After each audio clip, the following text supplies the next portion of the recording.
मेरे बच्चे, मैं जानता हूं तुम बहुत दिनों से संघर्ष कर रहे हो। तुम्हारा मन आर्थिक रूप से और भावनात्मक रूप से शुद्ध है। मेरे बच्चे, इसी कारण विभिन्न प्रकार के लोग तुमको कई बार प्रताड़ित किया करते हैं। तुम्हारे ही आस्तीन में छुपे हुए शत्रु तुम्हारा बुरा करने का विचार कर रहे हैं। वो बार बार तुम्हारे आत्मबल को तोड़ने का प्रयास कर रहे हैं। तुम्हारी यात्रा शुरू होते ही तुम्हारे शत्रुओं की नजर तुम पर पड़ चुकी है। अभी तो तुमने सफलता पाने के लिए छलांग लगाने की सोची ही थी कि तुम्हारे शत्रु तुम्हें नीचे गिराने पहुंच गए। तुम बहुत सी चिंताओं में डूबे हुए हो। इसी कारण आज का यह संदेश तुम तक पहुंचना बहुत आवश्यक रह गया है। मेरे बच्चे, तुम एक दिव्य आत्मा हो। तुम्हारा जन्म एक बहुत बड़े उद्देश्य के लिए हुआ है, लेकिन फिर भी तुम्हारे ऊपर बहुत सारी समस्याएं आ रही हैं और तुम्हें तुम्हारे उद्देश्य से दूर करने का प्रयत्न किया जा रहा है। तुम्हारे चारों तरफ संघर्षों का तूफान लहरा रहा है। लोग तुम्हें नीचे गिराने के फिराक में बहुत सारे कुकर्म किए जा रहे हैं। इसलिए आज मैं तुम तक ये संदेश पहुंचा रहा हूं। तुम तक ये संदेश पहुंचना बहुत आवश्यक है। मेरे बच्चे, तुम इन संघर्षों के सागर में गोते लगा रहे हो। तुम इस भौतिक दुनिया में कहीं उलझ से गए हो। तुम्हारे ऊपर बहुत से लोग तूफान बनकर बरसना चाहते हैं। तुम्हें हर तरह से दबाना चाहते हैं, लेकिन मैं तुम्हें बता दूं कि कोई भी तुम्हें हानि नहीं पहुंचा सकता। मेरी शक्तियां स्वयं ही तुम्हारा संरक्षण करेंगी। तुम्हारे छुपे हुए शत्रु पराजित होंगे। मैं तुम्हारे जीवन में कुछ मनुष्यों को भेज रहा हूं। वास्तव में ये मनुष्य दैवीय आत्मा ही होंगे जो भौतिक शरीर धारण करके तुम्हारे जीवन में आएंगे। ऐसे 3 व्यक्ति तुम्हें जल्द ही मिलने वाले हैं। ये कोई आम व्यक्ति नहीं होंगे। ये ऐसे व्यक्ति होंगे जिन्हें तुम्हारे अतीत का पूरा ज्ञान होगा, जिन्हें तुम्हारे बारे में वो सब बातें पता होंगी जिनका तुम्हें आभास भी नहीं है। जो बातें केवल तुम आत्ममंथन करके जान सकते हो, वो बातें भी तुम्हारे बारे में उन्हें पता होंगी। मेरे बच्चे, वो तुम्हें बताएंगे कि तुम्हें आगे कैसे बढ़ना है, तुम्हें किन लोगों का साथ देना है, किन लोगों का साथ लेना है और कहां किस प्रकार से कार्य करना है। वो तीनों तुम्हारे 3 अलग अलग भूमिकाओं को संवारने के लिए आएंगे। एक व्यक्ति तुम्हारी आर्थिक स्थिति को संवारने के लिए होगा, तो एक तुम्हारे भावनात्मक जीवन को तो वहीं तीसरा तुम्हारे सामाजिक जीवन को संवारने के लिए होगा। मेरे बच्चे, चाहे बात प्रेम की हो, धन की हो, समाज की हो, तुम्हें प्रगति पानी है। ये तीनों तुम्हें एक एक करके राह दिखाएंगे।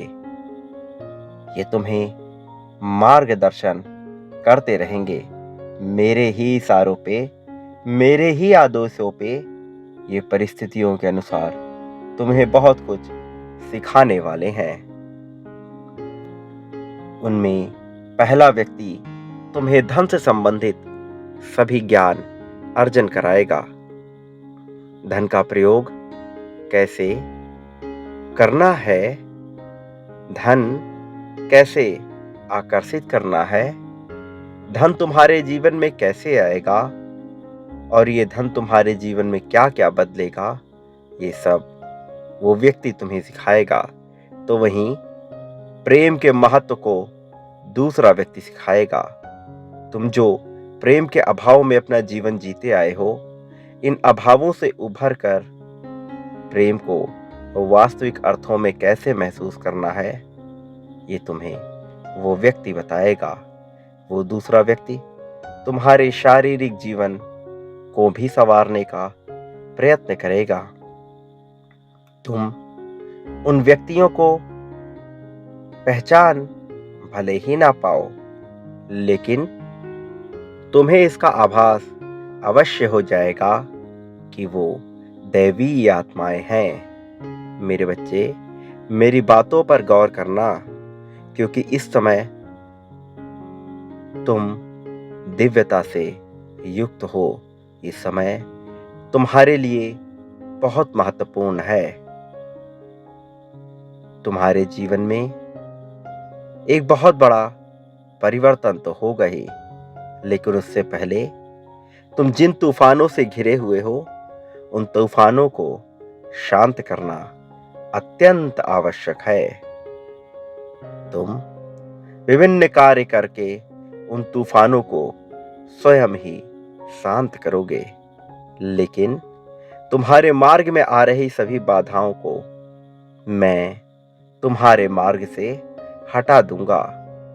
उन तूफानों को शांत करने में मैं तुम्हारी पूरी तरह से सहायता करूंगा।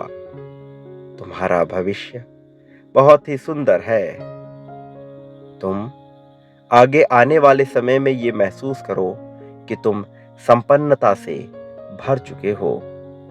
मेरे बच्चे, जिन लोगों ने भी तुम्हारे साथ दगा किया है, तुम्हें किसी भी प्रकार का धोखा दिया है, छल किया है, उन्हें उनके कर्मों का फल मिलने का वक्त आ गया है। तुम बहुत आगे बढ़ने वाले हो। तुम्हारे अच्छे कर्म, तुम्हारा शुद्ध मन, तुम्हारा शुद्ध चित्त तुम्हें बहुत प्रगति दिलाने वाला है। तुम्हारी तरक्की ऐसी होने वाली है कि वो सभी लोग जो तुमसे जरा भी नफरत करते हैं, जो तुम्हें देखना पसंद नहीं करते, जो पीठ पीछे तुम्हारी बुराइयां करते हैं, उन सब के भीतर इतना जलन उत्पन्न होगा कि वो स्वयं को संभाल भी नहीं पाएंगे। मैंने उन सब को सुधरने का बहुत मौका दिया था, लेकिन उनमें से किसी ने भी सुधरने का प्रयास नहीं किया। उन सब ने भी मुझसे प्रार्थनाएं की कि मैं उन्हें प्रगति दिलाऊं, लेकिन तुम्हारा बुरा चाहने वालों को मैं कैसे सहायता प्रदान कर सकता हूं। जो व्यक्ति तुम्हारे बारे में बुरा सोचते हैं, तुम्हारा बुरा चाहते हैं, मैं उन्हें प्रगति कैसे प्रदान कर दूं। मैं मजबूर हूं, क्योंकि उनके कर्म अच्छे नहीं हैं। इसलिए ना चाहते हुए भी मुझे उनके कर्मों का फल देना होगा और उन्हें उनकी वास्तविकता से अवगत कराना होगा। उन्हें यह बताना होगा कि तुम्हारा बुरा चाहकर वो जीवन में कुछ भी प्राप्त नहीं कर पाएंगे। मेरे बच्चे, समय बदल रहा है, चीजें बदल रही हैं, लेकिन जिन लोगों के मन में अभी भी नफरत, भय, द्वेष, ईर्ष्या भरी है, उनको प्रगति कभी भी प्राप्त नहीं हो सकती। छोटी मोटी खुशियां उन्हें प्रदान की जाती हैं, छोटे छोटे दुख भी उन्हें प्रदान किए जाते हैं, ताकि वो अपनी गलती को, अपनी योजनाओं को, अपनी बातों को आकलन कर सके। लेकिन जब मनुष्य ये सब नहीं करता और सिर्फ सामने वाले का बुरा चाहता है, तो वो स्वयं के लिए ही गड्ढे खोद रहा होता है। तुम्हारे सभी शत्रु स्वतः ही पराजित होने वाले हैं, क्योंकि उन्होंने अपने कर्मों को बिगाड़ दिया है। मेरे बच्चे, तुम निडर रहो, कोई भी तुम्हें नुकसान पहुंचा नहीं सकता है। और जो लोग तुम्हारे पीठ पीछे वार करते हैं, उन्हें सामने से दुख मिलने का समय आ गया है। जो तुम्हें नीचे गिरा रहा है, वो अपने लिए स्वयं ही गड्ढा खोद रहा है। जिन लोगों ने तुम्हारे साथ दगा किया, तुम्हारे पीठ पीछे वार किया और तुम्हारे मुंह पर अच्छा बनने का प्रयास किया, वो भी अपने कर्मों का फल भुगतेंगे। मेरे बच्चे, तुमने बहुत सारा संघर्ष देखा है। अब उन संघर्षों के अंत का समय है। अब समय है आत्ममंथन का। अब समय है खुशियों के आगमन का। समय है उन लोगों से मिलने का जो तुम्हें प्रगति कराने वाले हैं। समय है अपने जीवन के वास्तविक देवदूतों के आगमन करने का। तुम्हारा जीवन उतार चढ़ाव भरा रहा है। बहुत से मित्र आए, बहुत से शत्रु गए, बहुत से लोग ऐसे रहे जिनके सामने तुम खुलकर कुछ बात बोल ना सके। इन सब के बावजूद तुम एक लंबा सफर तय करके अपने जीवन में यहाँ तक पहुंचे हो। अब इस जीवन से तुम्हें कुछ प्राप्त होने का समय आया है, क्योंकि अब तक तुम सिर्फ देते गए हो, सिर्फ कुर्बानियां दिए हो, सिर्फ त्याग किए हो लोगों के लिए, अपने परिवार वालों के लिए, अपने साथी के लिए, घर वालों के लिए, मित्रों के लिए तुमने बहुत त्याग किए हैं। अब तुम्हारे सच्चे मन को, सच्चे शुद्ध चित्त को संवारने का समय आ गया है। समय आ गया है कि तुम्हारी मुलाकात उन 3 देवदूतों से करा दी जाए, जो तुम्हारे जीवन को बेहतर बनाने का संकल्प ले चुके हैं। उन्हें तुम बहुत पसंद हो, इसलिए वो साकार रूप में विभिन्न देहों में विराजमान होकर उनके मस्तिष्क में बैठकर तुम्हें सहायता करने वाले हैं। और मैं तुम्हारे लिए परिस्थितियों का निर्माण करने वाला हूँ। ऐसी परिस्थितियाँ जिनमें तुम खुश हो सको, ऐसी परिस्थितियाँ जहाँ तुम्हें सम्मान मिल सके, ऐसी परिस्थितियाँ जो तुम्हारे पक्ष में कार्य करें। अब समय आ गया है सारे दुखों को भूलकर, सारी चिंताओं को भूलकर, भविष्य की चिंता को त्याग कर वर्तमान में खुलकर जीने का। एक बात सदैव याद रखना, मेरा आशीर्वाद हमेशा तुम्हारे साथ है। सदा सुखी रहो, तुम्हारा कल्याण होगा।